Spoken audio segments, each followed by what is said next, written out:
এই মিঠু তাড়াতাড়ি আসো রোববারে জম্পেস বাজে করে নিয়েছি, তাড়াতাড়ি দেখাও তোমার দর্শক বন্ধুদেরকে, তাড়াতাড়ি দেখাও। আচ্ছা ব্যাগটা তো ভালোই ভারী আছে, অনেক মাছ আছে, অনেক ধরনের মাছ আছে, অনেক এক ধরনের। সপ্তাহ ব্যাপার তো, আর মাছ তো আনতেই হবে। ভ্যারাইটি চল মাছ আছে। দেখছি কি কি মাছ আছে। প্রথম প্যাকেট থেকে কি বেরোচ্ছে দেখি।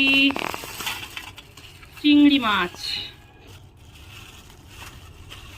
তারপরের প্যাকেটে চাপিলা, বা চাপিলা মাছ ভালোবাসে বলে দেখ প্রত্যেক সপ্তাহে চাপিলা এনে হাজির করছে। ভারী ভারী প্যাকেট মানেই বুঝে গেছি লোটে মাছ। হ্যাঁ ভারী ভারী প্যাকেট মানেই লোটে। তারপরের প্যাকেট থেকে আচ্ছা ট্যাংরা কাটিয়ে এনেছে, কোনো চিন্তা নেই। পরের প্যাকেটে বাটা, আচ্ছা অনেকদিন পর বাটা মাছটা আনলো। তারপরের প্যাকেট থেকে ও খাজানা, খাজানা বেরোলো দেখ, গব্বর সিং এর মতো পিস। লেজটা দেখেছো? ওরে বাবা কি বড়, কি বড় বড়।